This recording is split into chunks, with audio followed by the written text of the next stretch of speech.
Hi అండి, అందరికీ నమస్కారం అండి. ఫ్రెండ్స్, మనకి ఇప్పుడిప్పుడే రాష్ట్రంలో ప్రభుత్వ ఉద్యోగులకు సంబంధించి మరొక ముఖ్యమైన అప్డేట్ అయితే రావడం జరిగిందండి. అయితే ఇందుకు సంబంధించిన పూర్తి వివరాలైతే మన వీడియోలో తెలుసుకుందామండి. వీడియో మాత్రం ఎక్కడా స్కిప్ చేయకుండా చూడండి ఫ్రెండ్స్. అప్పుడే మనకి పూర్తి సమాచారం అయితే తెలుస్తుంది.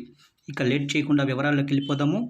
ఇక రాష్ట్ర ప్రభుత్వ ఉద్యోగులు లేవనెత్తిన పలు డిమాండ్లను పరిష్కరించే దిశగా రేవంత్ సర్కారు యోచిస్తుంది. వారి డిమాండ్లపై ఈ నెల 5న జరిగే మంత్రివర్గ సమావేశంలో ప్రభుత్వ నిర్ణయం తీసుకోనుంది.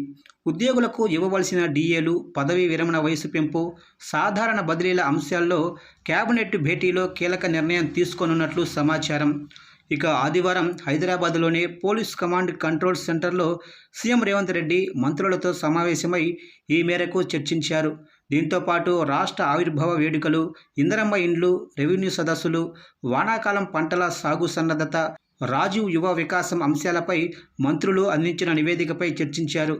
ఉద్యోగుల సమస్యలపై నియమించిన కమిటీకి సంబంధించి అధికారులు ఉప ముఖ్యమంత్రి బట్టి విక్రమార్కకు ఇప్పటికే నివేదిక అందించారు. ఇక ఆ నివేదికలోని అంశాలతో పాటు ప్రభుత్వ ఉద్యోగుల సంఘాల ప్రతినిధులతో భేటీ సందర్భంగా వారు ప్రస్తావించిన డిమాండ్లను బట్టి విక్రమార్క సీఎంకు, మంత్రులకు వివరించారు. దీనిపై ఈ నెల 5న జరిగే కేబినెట్ భేటీలో చర్చించాలని, సమస్యల పరిష్కారంపై ఎలా ముందుకెళ్లాలో నిర్ణయం తీసుకోవాలని నిర్ణయించారు. కాగా ప్రభుత్వ ఉద్యోగుల అన్ని డిమాండ్లపై ఒక రోడ్ మ్యాప్ను సిద్ధం చేయాలని సర్కారు భావిస్తున్నట్లు తెలుస్తుంది.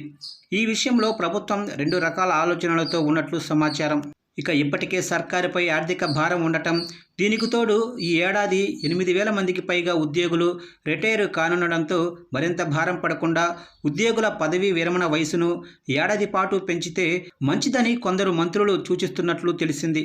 దీంతో పాటు ఉద్యోగుల సాధారణ బదిలీలు చేపట్టడం ప్రభుత్వం మొదటి ఆలోచనగా ఉంది. ఇక రెండోది, పెండింగుల్లో ఉన్న ఉద్యోగుల డిఏల్లో ఎన్నింటిని ప్రకటించాలనే దానిపై మంత్రివర్గ సమావేశంలో ఖచ్చితమైన నిర్ణయం తీసుకోనున్నారు. ఉద్యోగుల ఆర్థికేతర సమస్యలపై కేబినెట్ భేటీలో నిర్ణయం తీసుకోవాలనే అంశంపై చర్చించారు.